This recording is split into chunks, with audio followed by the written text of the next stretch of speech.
जय हिंद एवरीवन। अगर आप अग्निवीर पेपर का तैयारी कर रहे हो तो आप बहुत अच्छे जगह आ चुके हो। यहाँ से आपका तैयारी बहुत अच्छे तरीके से होगा। अब आप लोगों के पास बिल्कुल भी टाइम नहीं बचा है। 22 अप्रैल से अग्निवीर का पेपर चालू हो जाएगा। देखो आप लोग मेरा एक बात मानना, जैसे हर हफ्ते में ज्वाइन इंडियन आर्मी के ऑफिशियल वेबसाइट पर जाना और आर्मी के तरफ से वहाँ पूरा का पूरा एक प्रैक्टिस सेट डाला गया है। वहाँ पर अगर आप अग्निवीर जीडी का तैयारी कर रहे हो या ट्रेडमैन का तैयारी कर रहे हो या किसी भी ट्रेड का तैयारी कर रहे हो, जब ज्वाइन इंडियन आर्मी के ऑफिशियल वेबसाइट पर जाओगे ना तो उसका आपको पूरा का पूरा प्रैक्टिस सेट मिल जाएगा। जिस तरह अग्निवीर का पेपर होगा मतलब वो सेम उसी तरह से ज्वाइन इंडियन आर्मी के ऑफिशियल वेबसाइट पर देखने को मिलेगा।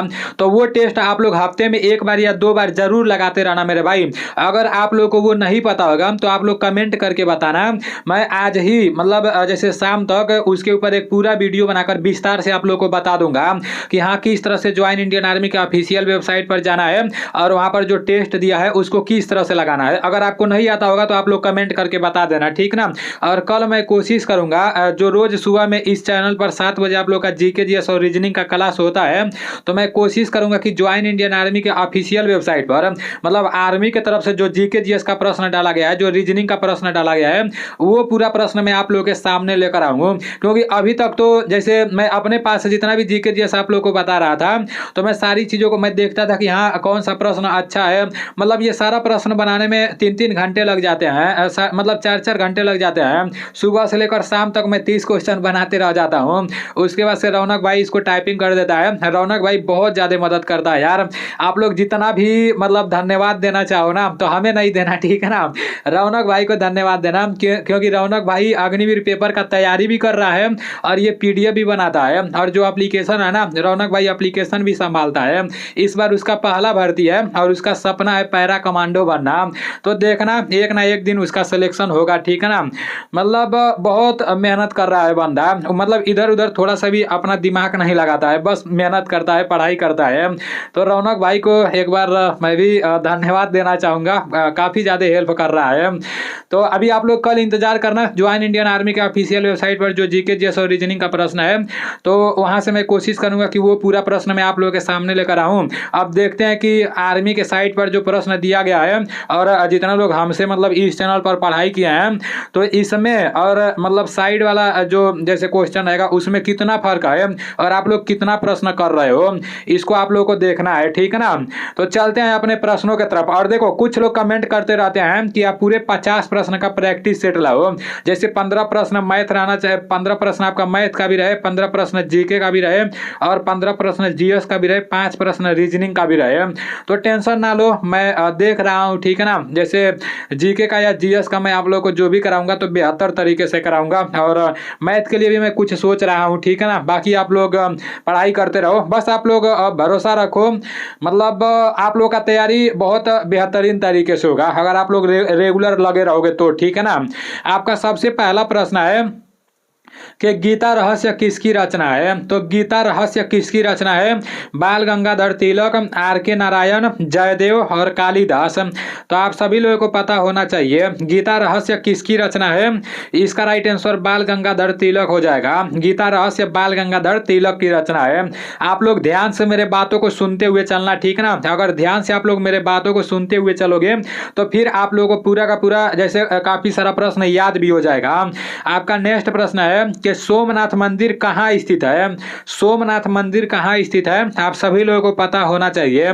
राजस्थान, गुजरात, उत्तराखंड और बिहार है। तो सोमनाथ मंदिर कहाँ स्थित है? इसका राइट आंसर गुजरात हो जाएगा, ठीक है ना। सोमनाथ मंदिर कहाँ स्थित है? तो सोमनाथ मंदिर गुजरात में स्थित है। सोमनाथ मंदिर कहाँ स्थित है? तो सोमनाथ मंदिर गुजरात में स्थित है। आपके कानों में ये बात गूंजना चाहिए कि सोमनाथ मंदिर गुजरात में स्थित है, ठीक है ना। नेक्स्ट प्रश्न की तरफ चलते हैं। आपका नेक्स्ट प्रश्न है कि वर्तमान में हिमाचल प्रदेश की राज्यपाल कौन है। वर्तमान में हिमाचल प्रदेश के राज्यपाल कौन है आप सभी लोगों को पता होना चाहिए। कल मैं आप लोगों को क्या बोला था कि आप जहां भी बैठकर पढ़ाई करते हो, जैसे पूरे राज्य के जैसे जहां पर ऑनलाइन होता है वहां पर जाओ और जो कागज प्रिंट आउट वाला रहता है वो प्रिंट आउट आप लोग 10-20 को खरीद लो, ठीक है ना। और जहां पढ़ने बैठते हो वहीं पर पूरे राज्य का राजधानी लिख दो, साइड में पूरे राज्य का राज्यपाल लिख दो और पूरे राज्य के मुख्य मुख्यमंत्री के बारे में लिख दो, क्योंकि 100% यहाँ से एक प्रश्न सभी के पेपर में पूछा जाएगा। अगर जहाँ पढ़ने बैठते हो अगर अच्छे से लिख कर वहाँ पर चपका दोगे ना, तो मेरे भाई जब भी पढ़ने बैठते हो तो एक बार उसको पढ़ लो, ताकि आपका 2 नंबर एकदम फिक्स हो जाए। और आर्मी में ज़्यादा नंबर से पास फेल नहीं होता है। मतलब अगर 15 क्वेश्चन तो सब लोग कर देंगे, लेकिन जो 16वां करता है सिलेक्शन उसी का होता है, ठीक है ना। मतलब 15 क्वेश्चन तो एकदम नॉर्मल ही आता है, लेकिन जैसे जो 1-2 प्रश्न होता है ना वो बहुत हार्ड होता है। तो ये सारी बातें आप लोगों को पता होना चाहिए, ठीक है ना। तो आप लोग पूरे राज्य का राज्यपाल जहाँ पढ़ते हो ना वहाँ पर जैसे लिख कर रख लो। वैसे मेरा जो एप्लीकेशन है नीलेश डिफेंस करियर, तो मेरे एप्लीकेशन में जैसे जितना भी मतलब नए जैसे मुख्यमंत्री बने हैं, राज्यपाल बने हैं, तो वो पूरा का पूरा जैसे पेड कोर्स वाले में है, ठीक है ना। पूरे राज्य का राजधानी है, पूरे राज्य का राज्यपाल है और पूरे राज्य का मुख्यमंत्री है। तो जितना लोग अभी तक मेरे एप्लीकेशन को डाउनलोड नहीं किए हो तो फटाक से प्ले स्टोर पर जाओ और नीलेश डिफेंस करियर लिखकर सर्च मारो, वहाँ पर मेरा एप्लीकेशन आ जाएगा। एप्लीकेशन को डाउनलोड करके और वहाँ से आप लोग अपना पढ़ाई करो, ठीक है ना। जितने लोग एप्लीकेशन को डाउनलोड कर लिए हो और कोर्स परचेज नहीं किए हो तो कोर्स भी परचेज कर सकते हो, क्योंकि उसका प्राइस मतलब हो सकता है 4-5 दिन के बाद एप्लीकेशन अपडेट होगा तो उसका प्राइस भी बढ़ सकता है, ठीक है ना। तो अब आप लोगों के ऊपर है, जो मैं आप लोगों के सामने लाया हूँ वो मैं आप लोगों को बता रहा हूँ। बाकी मेरे एप्लीकेशन से पढ़ाई करने के बाद आप किसी भी किताब से पढ़ाई करोगे, कहीं भी ऑनलाइन क्लास करोगे या ऑफलाइन क्लास करोगे, तो मतलब मिला लेना कि मतलब बहुत अच्छा क्वेश्चन मेरे एप्लीकेशन में डाला गया है, ठीक है ना। नेक्स्ट प्रश्न है कि वर्तमान में हिमाचल प्रदेश के राज्यपाल कौन है, तो ये आप सभी लोगों को पता होना चाहिए। सुखराम सिंह सुक्खू, गुलाब चंद्र कटारिया और शिव प्रताप शुक्ल और विश्वभूषण हरिश्चंद्र। तो वर्तमान में हिमाचल प्रदेश के राज्यपाल कौन है? वर्तमान में हिमाचल प्रदेश के राज्यपाल शिव प्रताप शुक्ल है, ठीक है ना। वर्तमान में हिमाचल प्रदेश के राज्यपाल कौन है? तो वर्तमान में हिमाचल प्रदेश के राज्यपाल शिव प्रताप शुक्ल है। नेक्स्ट प्रश्न है कि भारतीय संविधान सभा में महिला सदस्यों की कुल संख्या कितनी थी? तो भारतीय संविधान सभा में महिला सदस्यों की कुल संख्या कितनी थी? आप सभी लोगों को पता होना चाहिए। 10 और नीचे दिया है 12, 13 और 15। तो इसका राइट आंसर 15 हो जाएगा। 15 इज राइट आंसर। नेक्स्ट प्रश्न की तरफ चलते हैं। आपका नेक्स्ट प्रश्न है कि हरियाणा राज्य कब बना? तो हरियाणा राज्य कब बना? आप सभी लोगों को पता होना चाहिए हरियाणा राज्य कब बना। 1 नवंबर 1966, 1 अक्टूबर 1966, 1 सितंबर 1966 और 1 नवंबर 1965 है। तो इसका राइट आंसर क्या हो जाएगा? हरियाणा राज्य कब बना? आप सभी लोगों को पता होना चाहिए 1 नवंबर 1966 इज राइट आंसर। हरियाणा राज्य कब बना? 1 नवंबर 1966 को हरियाणा राज्य बना। नेक्स्ट प्रश्न की तरफ चलते हैं। आपका नेक्स्ट प्रश्न है कि भारत के सबसे दक्षिणी सिरे का क्या नाम है? भारत के सबसे दक्षिणी सिरे का क्या नाम है? काराकोरम, इंदिरा पॉइंट, कैली मेयर पॉइंट, इंदिरा कोल। तो इसका राइट आंसर क्या हो जाएगा? भारत के सबसे दक्षिणी सिरे का क्या नाम है? आप सभी लोगों को पता होना चाहिए। इसका राइट आंसर इंदिरा पॉइंट हो जाएगा, ठीक है ना। भारत के सबसे दक्षिणी सिरे का क्या नाम है? तो Indira point is right answer. Next प्रश्न की तरफ चलते हैं। आपका नेक्स्ट प्रश्न है और मोस्ट इंपॉर्टेंट प्रश्न है। जनगणना से रिलेटेड जितना भी इंपॉर्टेंट प्रश्न रहता है वो पूरा का पूरा आप लोगों को पता होना चाहिए। 2011 की जनगणना के अनुसार किस केंद्र शासित प्रदेश की साक्षरता दर सबसे अधिक है? तो 2011 की जनगणना के अनुसार किस केंद्र शासित प्रदेश की साक्षरता दर सबसे अधिक है? दिल्ली, चंडीगढ़, लक्षद्वीप, दमन और दीप है। तो इसका राइट आंसर क्या हो जाएगा? 2011 की जनगणना के अनुसार किस केंद्र शासित प्रदेश की साक्षरता दर सबसे अधिक है? आप सभी लोगों को पता होना चाहिए, ठीक है ना। इसका राइट आंसर क्या हो जाएगा? लक्षद्वीप इसका राइट आंसर हो जाएगा, ठीक है ना। 2011 की जनगणना के अनुसार किस केंद्र शासित प्रदेश की साक्षरता दर सबसे अधिक है? तो लक्षद्वीप इसका राइट आंसर हो जाएगा। नेक्स्ट प्रश्न है कि शनि ग्रह का सबसे बड़ा उपग्रह है। तो शनि ग्रह का सबसे बड़ा उपग्रह कौन सा है? टाइटन, एटलस और टेलेस्टो और लोपेटस है। तो इसका राइट आंसर क्या हो जाएगा? शनि ग्रह का सबसे बड़ा उपग्रह कौन सा है? आप सभी लोगों को पता होना चाहिए। शनि ग्रह का सबसे बड़ा उपग्रह कौन सा है? तो टाइटन इसका राइट आंसर हो जाएगा, ठीक है ना। शनि ग्रह का सबसे बड़ा उपग्रह टाइटन है। नेक्स्ट प्रश्न की तरफ चलते हैं। आपका नेक्स्ट प्रश्न है कि अकबर ने दिन ए इलाही किस वर्ष में प्रारंभ किया? अकबर ने दिन ए इलाही किस वर्ष में प्रारंभ किया? 1482, 1578, 1532 और 1582। तो इसका राइट आंसर क्या हो जाएगा? इसका राइट आंसर 1582 हो जाएगा, ठीक है ना। 1582 इज राइट आंसर। अकबर ने दिन ए इलाही किस वर्ष में प्रारंभ किया? तो अकबर ने दिन ए इलाही किस वर्ष में प्रारंभ किया? तो 1582 इज राइट आंसर। नेक्स्ट प्रश्न की तरफ चलते हैं। आपका नेक्स्ट प्रश्न है कि टीपू सुल्तान मस्जिद कहां पर स्थित है? टीपू सुल्तान मस्जिद कहां पर स्थित है? मैसूर, बेंगलुरु, कोलकाता और दिल्ली। तो इसका राइट आंसर क्या हो जाएगा? टीपू सुल्तान मस्जिद कहां पर स्थित है? आप सभी लोगों को पता होना चाहिए। इसका राइट आंसर कोलकाता हो जाएगा, ठीक है ना। Kolkata is right answer. Tipu Sultan मस्जिद कहां पर स्थित है? तो इसका राइट आंसर कोलकाता हो जाएगा। नेक्स्ट प्रश्न की तरफ चलते हैं। आपका नेक्स्ट प्रश्न है कि सांची के स्तूप का निर्माण किसने करवाया था? सांची के स्तूप का निर्माण किसने करवाया था? अशोक, और नीचे आपका दिया है बिंदुसार, उसके बाद से चाणक्य और चंद्रगुप्त। तो इसका राइट आंसर क्या हो जाएगा? इसका राइट आंसर आपका हो जाएगा अशोक, ठीक है ना। सांची के स्तूप का निर्माण किसने करवाया था? तो सांची के स्तूप का निर्माण किसने करवाया था? तो अशोक इज राइट आंसर, ठीक है ना। नेक्स्ट प्रश्न की तरफ चलते हैं। आपका नेक्स्ट प्रश्न है कि 2023 नोबेल पुरस्कार 2023 नोबेल पुरस्कार साहित्य के क्षेत्र में मिला है, किसको मिला है? 2023 में नोबेल पुरस्कार साहित्य के क्षेत्र में किसको मिला है? तो इसका राइट आंसर क्या हो जाएगा? क्लाउडिया गोल्डीन, जो अमेरिका के रहने वाले हैं। ये तो कल भी मैं आप लोगों को बताया था। ये इसका राइट आंसर क्या हो जाएगा? ये मैं आप लोगों को कल भी बताया था। इसका राइट आंसर जान फांसे हो जाएगा, ठीक है ना, जो नॉर्वे के रहने वाले हैं। नेक्स्ट प्रश्न की तरफ चलते हैं। आपका नेक्स्ट प्रश्न है कि द्रौपदी मुर्मू का संबंध किस राज्य से है? तो द्रौपदी मुर्मू का संबंध किस राज्य से है? आप सभी लोगों को पता होना चाहिए। मध्य प्रदेश और उड़ीसा, झारखंड और छत्तीसगढ़। तो इसका राइट आंसर क्या हो जाएगा? द्रौपदी मुर्मू का संबंध किस राज्य से है? इसका राइट आंसर आपका ओडिशा हो जाएगा। मोस्ट इंपॉर्टेंट प्रश्न है, ठीक है ना। हमारे देश के जो राष्ट्रपति हैं वो कौन है? तो हमारे देश के राष्ट्रपति द्रौपदी मुर्मू जी हैं। ये भी पूछ सकता है कि द्रौपदी मुर्मू का संबंध किस राज्य से है? तो द्रौपदी मुर्मू का संबंध उड़ीसा से है।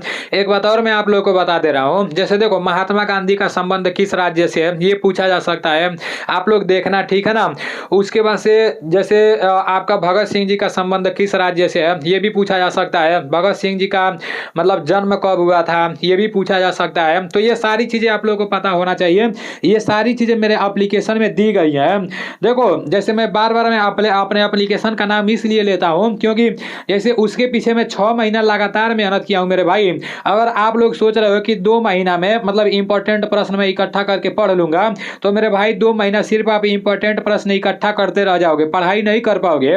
और मैं 6 महीना पहले से ही मतलब लगातार, वो भी अकेले नहीं, 3-4 लोग मिलकर मेहनत किया है, तब जाकर सारी चीजों को मैं क्रम वाइज अपने एप्लीकेशन में लिखा हूं। मैं आप सभी लोगों से यही बोलूंगा, जितने लोग मेरे एप्लीकेशन में बाई कोर्स वाला परचेज कर लिए हो, तो मेरे भाई एक अच्छा सा नोटबुक बनाना, और सिर्फ 5-6 दिन मेहनत लगेगा।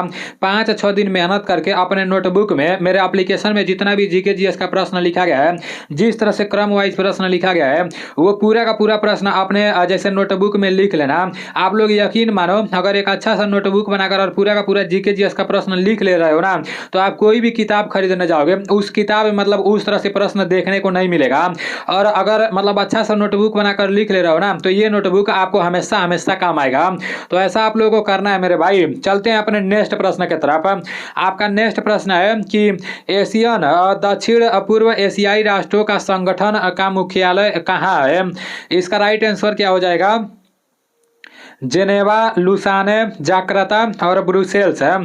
तो इसका राइट आंसर आपका हो जाएगा जाकर्ता, ठीक ना। Jakarta is right answer. ये कहाँ पर पड़ता है? तो इंडोनेशिया में पड़ता है। नेक्स्ट प्रश्न की तरफ चलते हैं।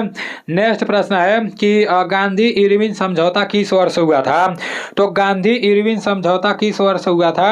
1930, 1942, 1932 और 1931 है। इसका राइट आंसर क्या हो जाएगा? गांधी इरविन समझौता समझौता किस वर्ष हुआ था? आप सभी लोगों को पता होना चाहिए। गांधी इरविन समझौता 1931 में हुआ था, ठीक है ना। गांधी इरविन समझौता किस वर्ष हुआ था? तो गांधी इरविन समझौता 1931 में हुआ था। गांधी इरविन समझौता कब हुआ था? तो गांधी इरविन समझौता 1931 में हुआ था। अभी आप लोग के सामान्य ज्ञान के 15 प्रश्न समाप्त हो चुके हैं। अब सामान्य विज्ञान की तरफ चलते हैं। आपका सामान्य विज्ञान का पहला प्रश्न है कि घड़ी की चाबी देने पर कौन सी ऊर्जा संग्रहित होती है? जैसे घड़ी में मतलब बोला जा रहा है कि घड़ी की चाबी देने पर कौन सी ऊर्जा संग्रहित होती है? गतिज ऊर्जा, विद्युत ऊर्जा, स्थितिज ऊर्जा और शून्य। तो इसका राइट आंसर क्या हो जाएगा? इसका राइट आंसर गतिज ऊर्जा हो जाएगा, ठीक है ना। गतिज ऊर्जा इज राइट आंसर।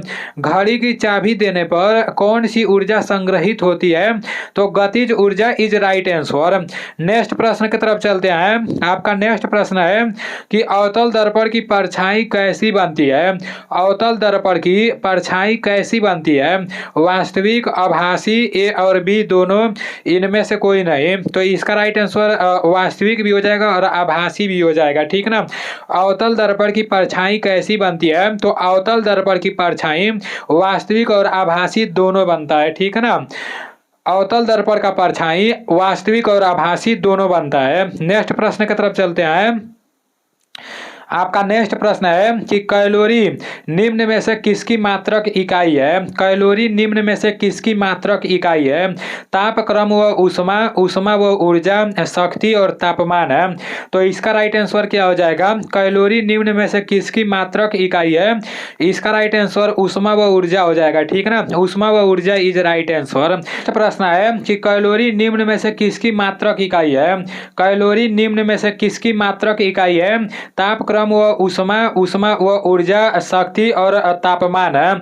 तो इसका राइट आंसर क्या हो जाएगा? कैलोरी निम्न में से किसकी मात्रक इकाई है? इसका राइट आंसर ऊष्मा व ऊर्जा हो जाएगा, ठीक है ना। ऊष्मा व ऊर्जा इज राइट आंसर। कैलोरी निम्न में से किसकी मात्रक इकाई है? तो इसका राइट आंसर ऊष्मा व ऊर्जा हो जाएगा। नेक्स्ट प्रश्न है कि जल का अधिकतम घनत्व होता है?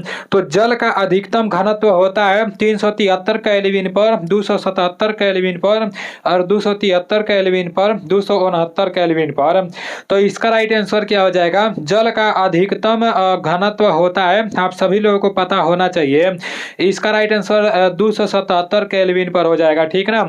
277 केल्विन पर इज राइट आंसर। नेक्स्ट प्रश्न की तरफ चलते हैं। आपका नेक्स्ट प्रश्न है कि हीरे की चमक का कारण है। हीरे की चमक का क्या कारण है?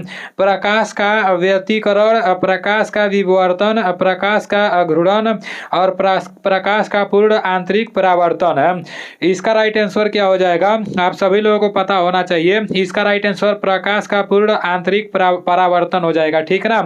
हीरे की चमक का क्या कारण है? तो प्रकाश का पूर्ण आंतरिक परावर्तन हो जाएगा। नेक्स्ट प्रश्न की तरफ चलते हैं। आपका नेक्स्ट प्रश्न है कि ध्वनि की चाल किससे प्रभावित नहीं होती है? ध्वनि की चाल किससे प्रभावित नहीं होती है? तापमान और नीचे आपका दिया है दाब, आर्द्रता और इनमें से कोई नहीं। इसका राइट आंसर क्या हो जाएगा? ध्वनि की चाल किससे प्रभावित नहीं होती है? इसका राइट आंसर आपका हो जाएगा दाब, ठीक है ना। दाब इज राइट आंसर। नेक्स्ट प्रश्न की तरफ चलते हैं। आपका नेक्स्ट प्रश्न है कि बल का सूत्र किस नियम से मिलता है? बल का सूत्र किस नियम से मिलता है? न्यूटन के प्रथम नियम, न्यूटन के द्वितीय नियम, न्यूटन के तृतीय नियम, न्यूटन के चौथा नियम। तो इसका राइट आंसर आपका न्यूटन के द्वितीय नियम हो जाएगा, ठीक है ना। बल का सूत्र किस नियम से मिलता है? तो बल का सूत्र किस नियम से मिलता है?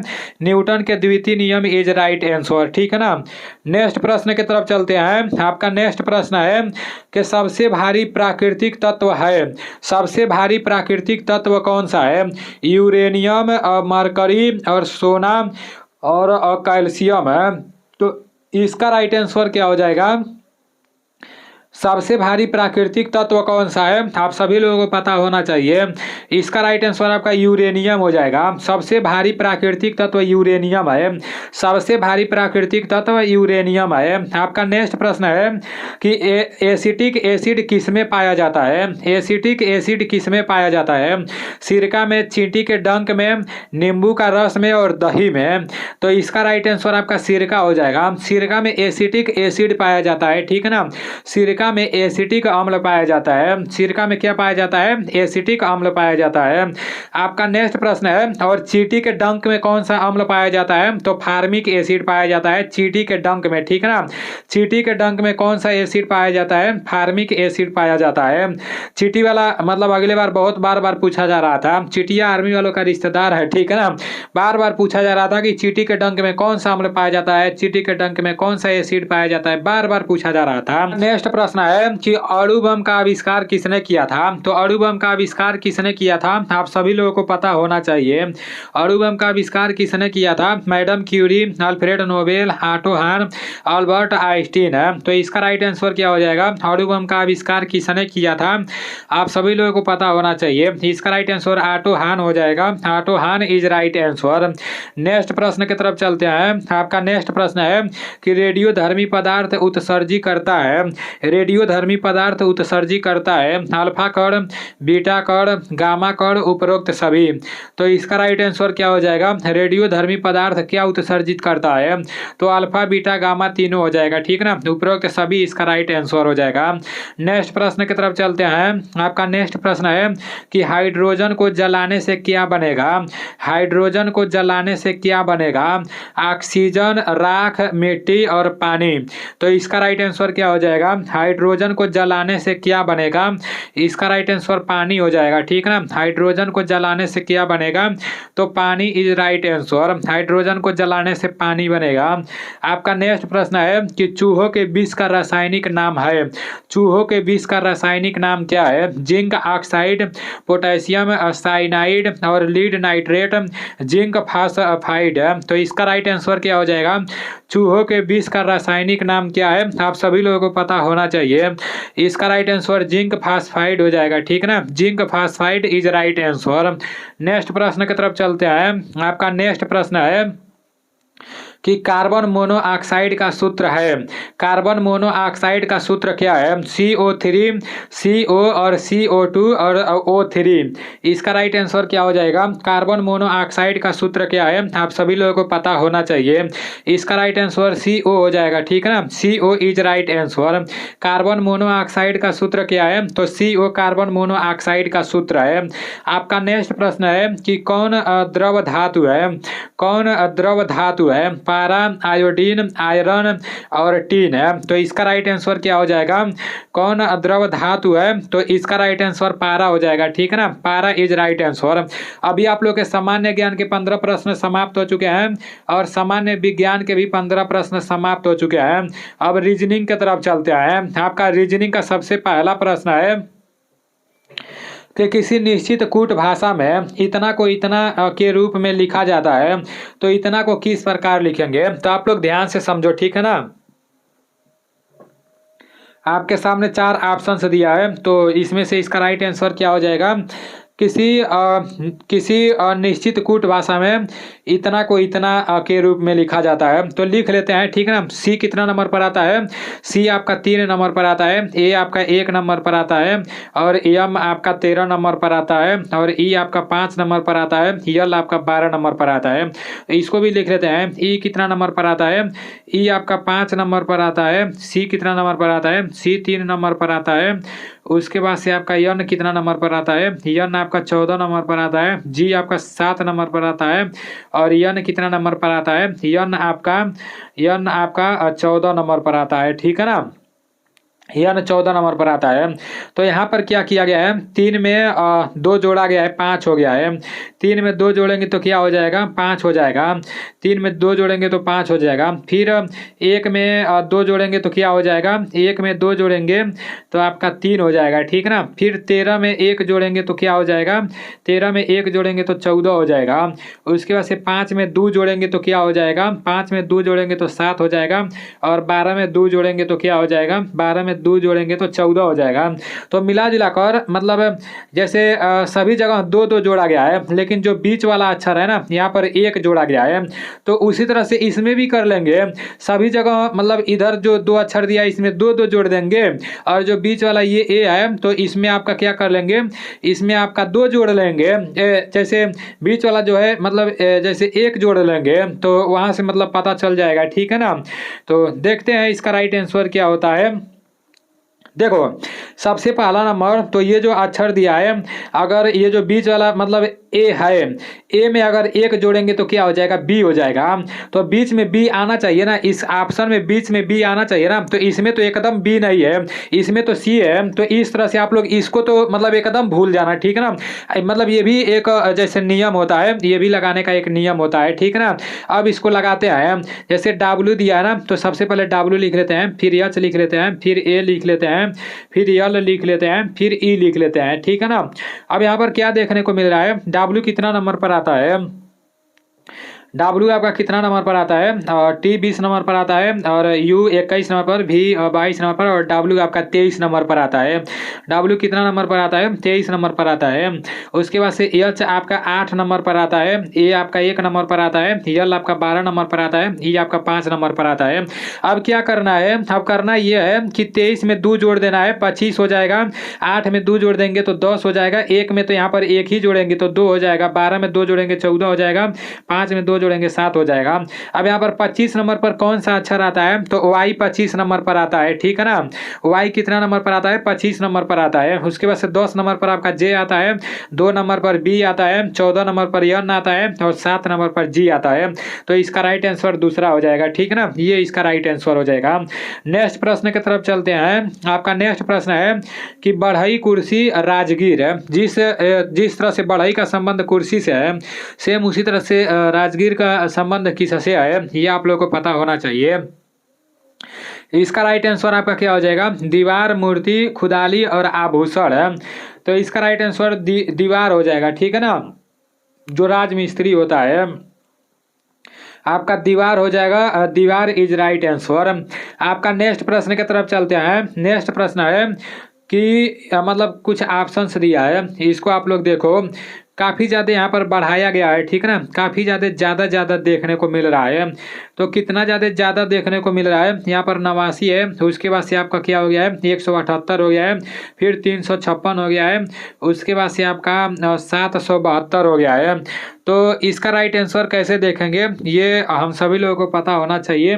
देखो सबसे पहले क्या किया गया है, 89 है ना, तो देख लेते हैं, ये जो 89 है इसका दुगुना पहले करते हैं, क्योंकि यहाँ पर लास्ट में 8 दिख रहा है ना, तो इसका दुगुना करके देख लेते हैं।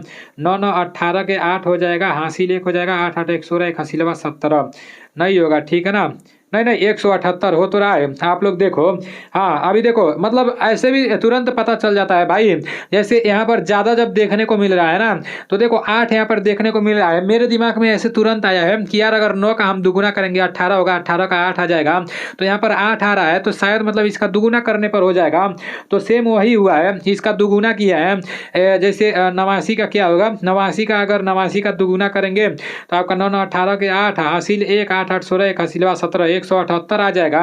सेम उसी तरह से इसको भी देख लेते हैं, अगर 178 का दोगुना करेंगे, आपका 178 का दोगुना करेंगे तो कितना हो जाएगा, 178 का दोगुना करेंगे तो कितना हो जाएगा, 8 8 16 का 6 हासिल 1 7 7 14 1 हासिलवा 15 के 5 है, हासिल 1 2 और 2 1 1 2 और 1 हासिलवा 3 है। 356 यहाँ पर देखने को मिल रहा है। सेम उसी तरह से 356 का दोगुना करेंगे तो 772 होगा। अब 772 का दोगुना कर लेते हैं, लोगों को समझना है, ठीक है ना। आपका 772 का दुगुना कर देते हैं। 772 का जब दुगुना करेंगे तो क्या हो जाएगा, 2 2 आपका 4 हो जाएगा, 7 7 14 का 4 हासिल 1 7 7 14 1 हासिलवा 15।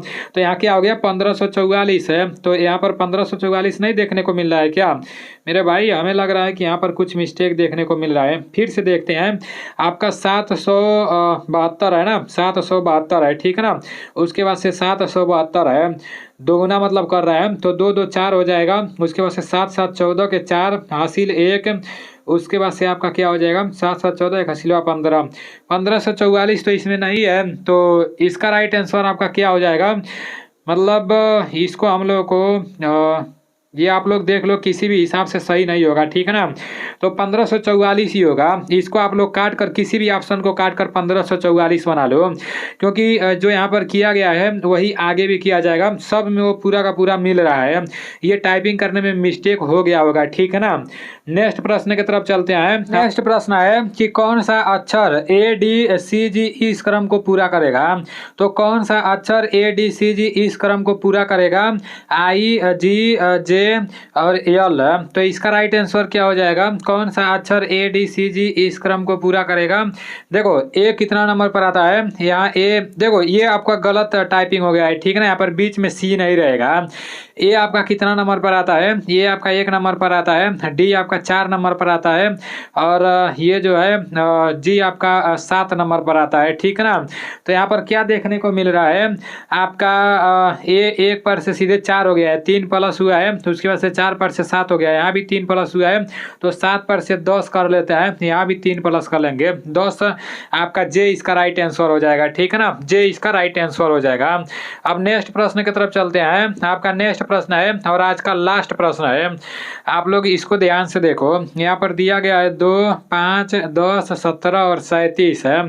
तो इसका राइट आंसर क्या हो जाएगा, 2, 5, 10, 17 और 37 है। 2 पर से आपका 5 आया है, ठीक है ना, उसके बाद से 10 आया है, उसके बाद से 17 आया है। तो देख लेते हैं कितने कितने का अंतर है। 2 और 5 के बीच का अंतर आपका 3 है, ठीक है ना। 2 में आप 3 जोड़ोगे तो 5 हो जाएगा, 5 में कितना जोड़ेंगे तो 10 हो जाएगा, 5 में 5 जोड़ेंगे तो 10 हो जाएगा, फिर 10 में कितना जोड़ेंगे तो 17 हो जाएगा, 10 में 7 जोड़ेंगे तो 17 हो जाएगा।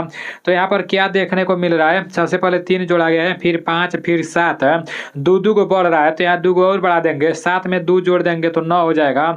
तो 17 में 9 जोड़ेंगे तो कितना हो जाएगा, 17 में 9 जोड़ेंगे तो 17 3 20 और 6 26 हो जाएगा, ठीक है ना। तो इसका राइट आंसर आपका 26 हो जाएगा, 26 इज राइट आंसर।